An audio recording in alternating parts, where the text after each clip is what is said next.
Welcome to my channel. These slides that are rolling by are an indication of some of the things that I cover on a regular basis in my videos. Once you have watched the video, I would appreciate it if you would click the like button and leave a small comment. It's really a big help to the channel. The YouTube logarithm, when it sees that, promotes the channel more and will be more viewers. I would appreciate that very much. Thank you for watching. Good morning, everybody. It is May 19th as I'm going to start planting my potatoes in containers. Well chitted, as you can see. They've been sitting out in this egg cartons on the dining room table, I guess, for a couple of weeks now, but they've got good sprouts started on them. The variety is called Superior. I went looking for a early or mid-season variety, and this was all I could find. They do better in containers here because we have a short season anyway, but if you want new potatoes, you want them fairly soon, I guess.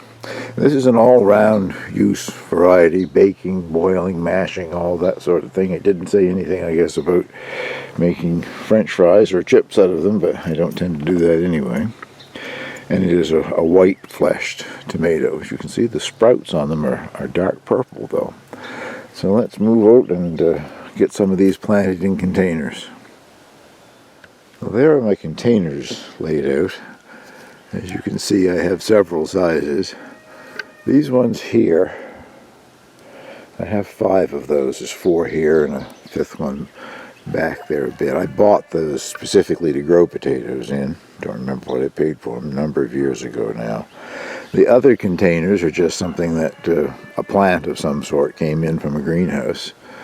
And these ones here are the smallest. They're 3-gallon size. One of the bigger ones back there looks to be about the size of the bottom ones that I have. But anyway, all different sizes. The 3-gallon size, I think I'll put 1 seed potato in.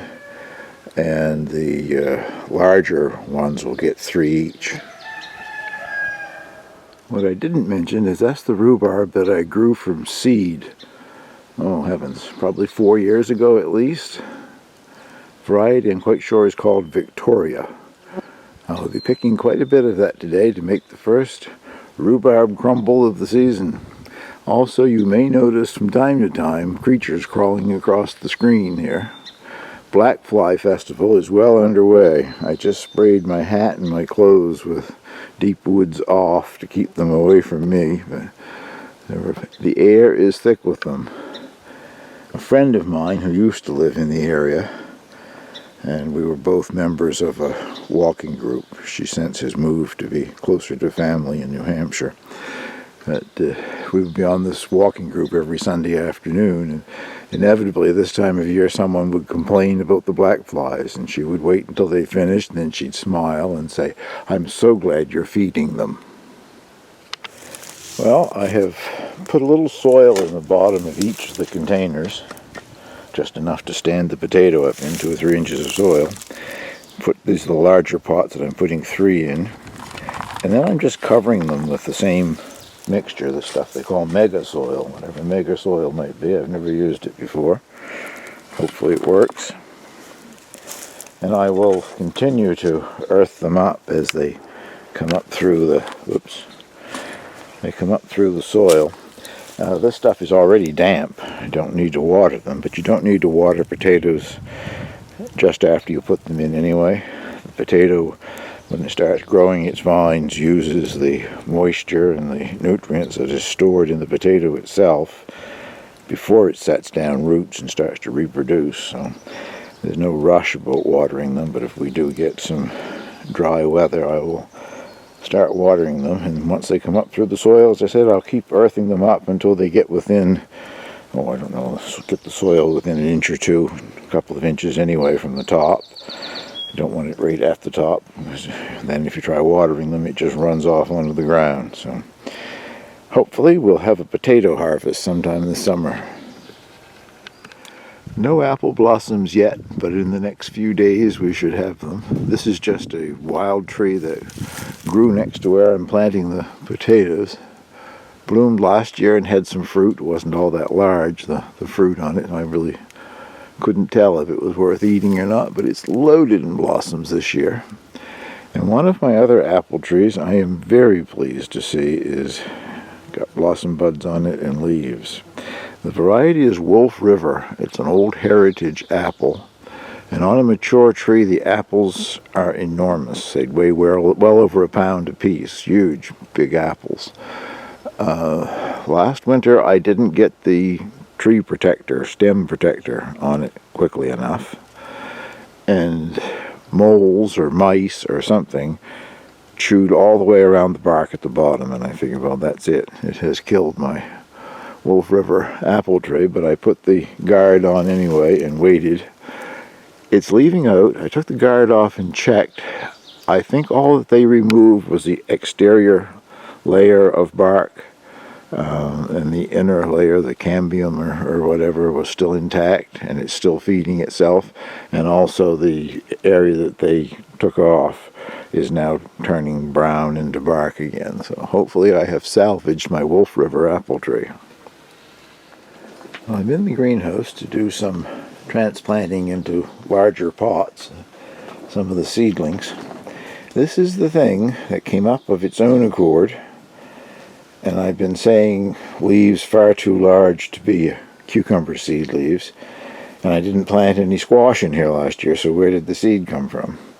It is growing very strangely, like a tall tree type thing with side leaves there. I don't know what to call it yet. The only thing I can recall in here that would have put seeds in that bed, I grew two kinds of cucumbers there, the Quarantine and the one that we call the English cucumber, the one that's always plastic wrapped. It's both seedless cucumbers. Parthenocarpic is the proper term for them. They have all female blossoms and won't produce any seeds unless there is a male blossom available on another cucumber type plant close by. And every female blossom produces a cucumber. You get terrific yield from them. I'm going to plant Quarantine again, the gherkin, European gherkin that I planted in there last year. When I cut into some of those cucumbers, they had seeds. They always have that little unfertilized female zygote, if you want, the little fleshy thing that does not turn into a seed. But some of these had real seeds in them. I also grew a melon in here.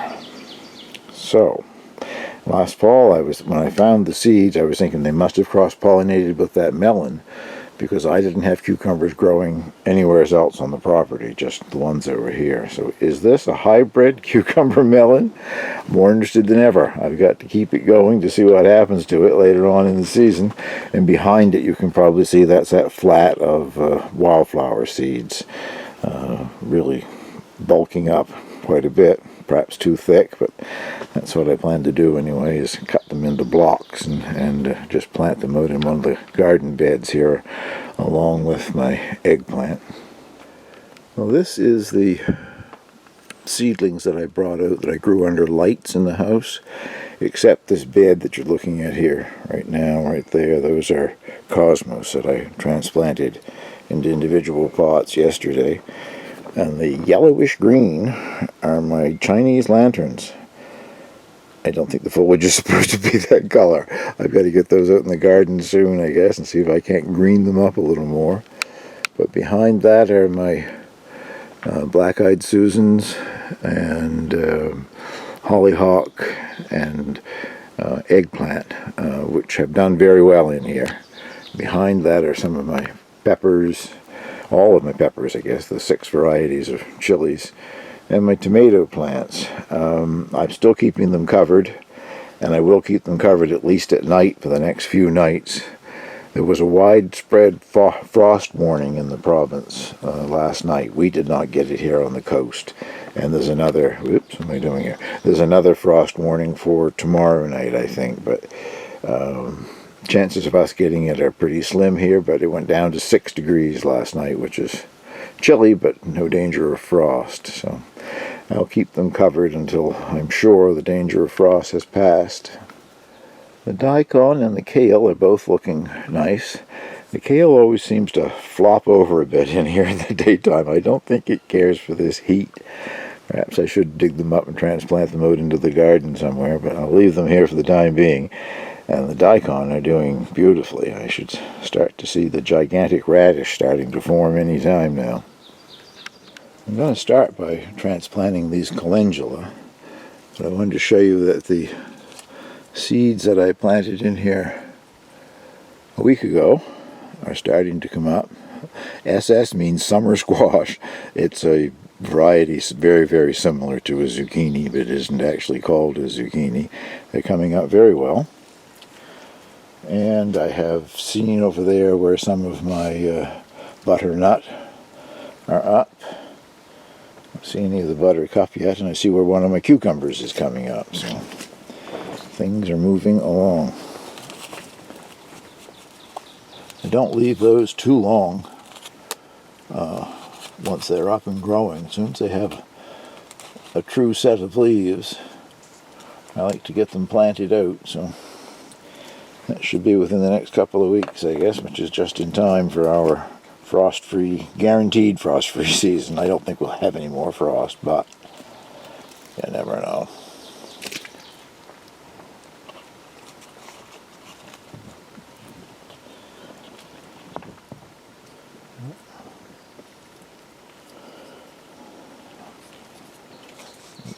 Save that little guy or not. It had a root, so I will try to save it.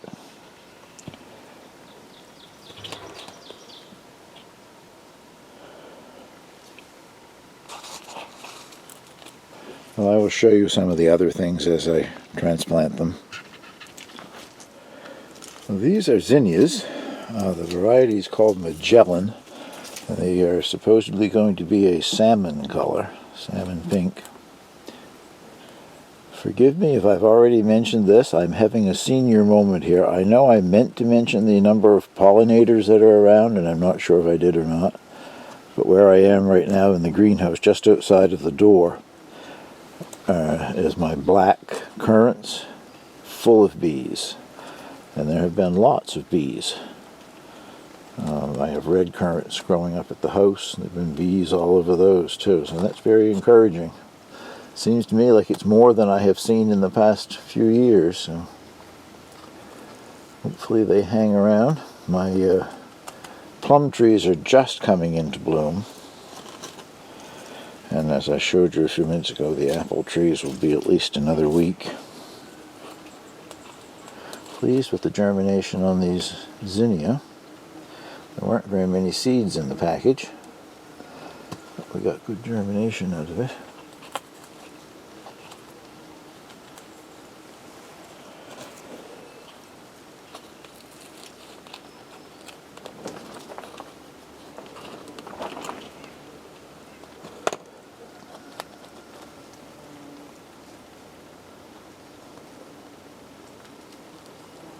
Well, you don't have to watch me do each and every one, I guess. I'll bring you back and show you the next item.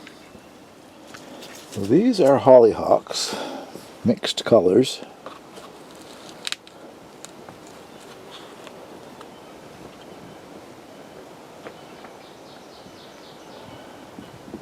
If you remember, or if you watched my last video, I was complaining about foxglove and primula seeds that I bought from Amazon.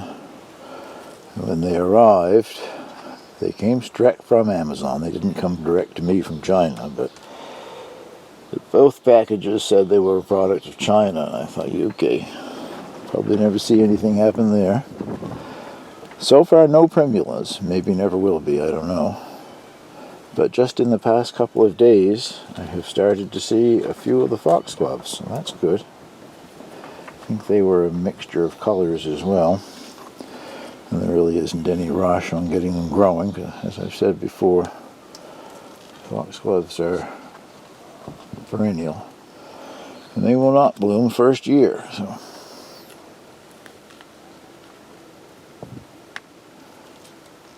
Well, this is the last of the transplanting for the day in here. So I will show you what these look like once I get them all in pots here. Well, there's everything that's been transplanted today. The calendula, the zinnia, and the hollyhocks, looking kind of knocked over because I just watered them. I won't leave them out in the direct sun. They will go under the bench in the shade for the rest of the day, and then tonight I'll cover them with row cover. Well, my Richters order was just delivered. This is Thursday, and I received notification Monday that it had shipped, so that is much better than last year. It wasn't Richter's fault last year, it was the pandemic. Canada Post was, I don't know, I guess they had a lot of people out sick or whatever. Their process slowed down to a crawl, and my order from Richters took almost 2 weeks to get to me, so needless to say it was a box of compost when I opened it. I felt bad contacting them for a refund because I'm sure I wasn't the only person that happened to. Hopefully they had some kind of insurance to cover it. I don't think Canada Post offers insurance on live plants.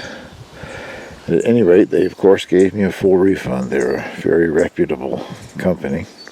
Each one of these sections where the plants are is stapled into the box. I've never dealt with a company before that does such a great job on packing. That everything always arrives in great condition and not damaged at all, except of course for last year, as I say, it wasn't their fault. I'll take some time and get these out of the box. I won't make you watch all of that, and then I'll show you what's in my order here. Well, hopefully most of this is in view. I seem to have cornered the European market. Everything here has at least an origin from someplace in Europe.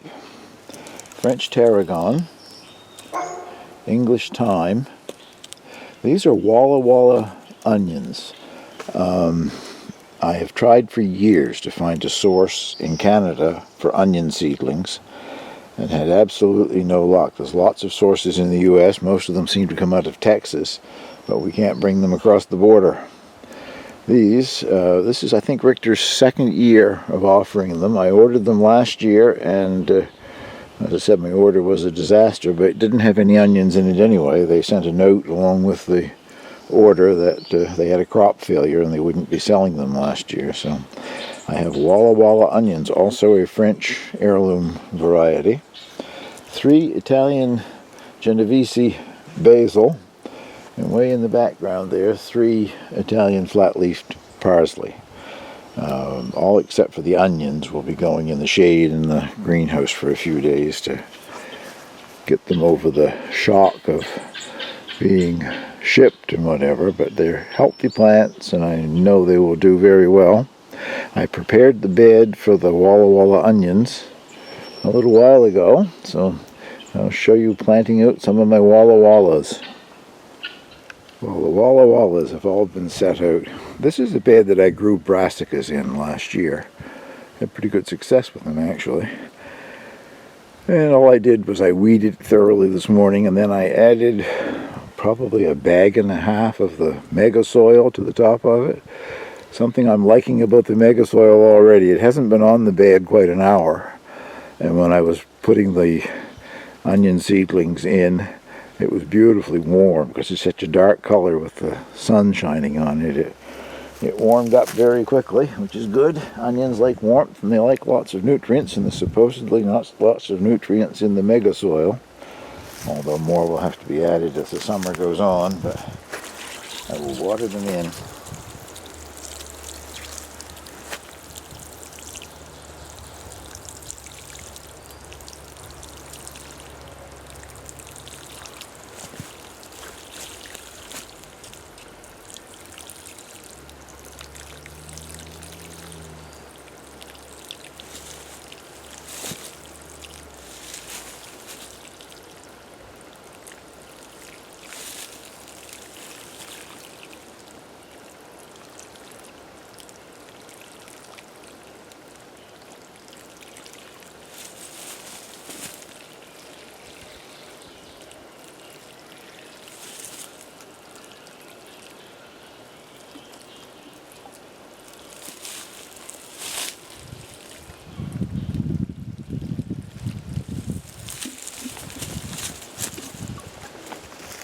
I'm not a very good onion grower, historically speaking. Fingers crossed that these do better. I've always wanted to try seedlings, and this has been my first opportunity. They are a large, sweet onion, brown skin, and they do not store very well, so that's why I only ordered a couple of dozen of them. If I get a couple of dozen decent-sized onions out of it, I'll do well to get them eaten before they start to spoil. Well, this time of year I usually like to try to show you something that's in bloom on my property. This is Kyria Japonica.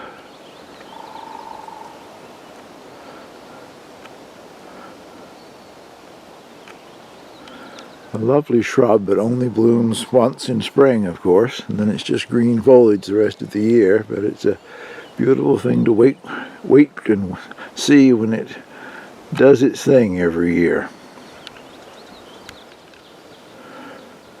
Thank you very much for watching.